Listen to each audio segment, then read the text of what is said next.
श्रृंगार रस, हास्य रस, करुण रस, रौद्र रस, वीर रस, भयानक रस, विभत्स रस, अद्भुत रस, शांत रस, वात्सल्य रस और भक्ति रस।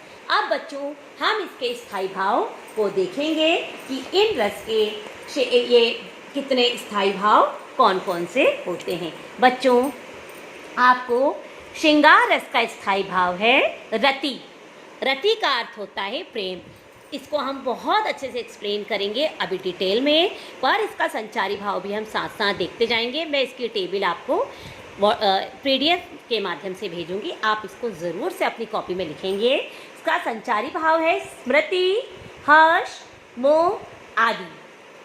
श्रृंगार रस में इसका प्रेम होता है और जब इसके हाव भाव या संचारी भाव होते हैं तो ये होती है इसकी हर्ष, खुशी में, मोह में और स्मृति में। फिर हास्य रस जिसका स्थायी भाव है हास, इसका संचारी भाव है हर्ष, चपलता, लज्जा या शर्म आदि। करुण रस जिसका स्थायी भाव है शोक। बच्चों ये आपको स्थायी भाव सबके याद होने चाहिए, ये बहुत ज़रूरी आवश्यक चीज़ है। ग्लानि, शंका, चिंता आदि। चौथा रस है रौद्र। रौद्र जिसको देखकर ऐसे दृश्य या ऐसा वर्णन जिसका हमें क्रोध आ जाए, इसका स्थायी भाव है क्रोध और इसका संचारी भाव है उग्रता, एक्साइटेड होना, इसको आप बोलते हैं जल्दी से उग्र हो गए, उसके जल्दी से आप ऐसी हरकतें या चेष्टा करने लगे, क्रोध आदि।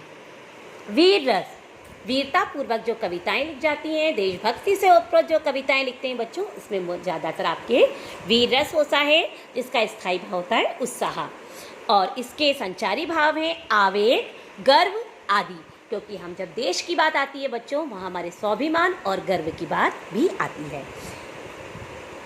फिर भयानक रस जिसका स्थायी भाव है भय। कोई भयपूर्ण स्थिति को देखकर या भयानक वस्तुओं को देखकर जो रस या जो भाव उत्पन्न होता है वो हमारा भयानक रस वहाँ होता है। और इसका संचारी भाव है ग्लानि, शंका, चिंता आदि। अगला रस है बच्चों विभत्स रस जिसका स्थायी भाव है घृणा। घिनी या गंदी चीज़ों को देखकर या कुछ घृणा के भाव उत्पन्न होते हैं जिसका संचारी भाव है विभत्स का दीनता और निर्वेद आदि। फिर है बच्चों अद्भुत जिसका स्थायी भाव है विस्मय और आश्चर्य भी बोलते हैं कि कुछ विचित्र वस्तुओं को देखकर, विचित्र स्थिति को देखकर जो भाव उत्पन्न होता है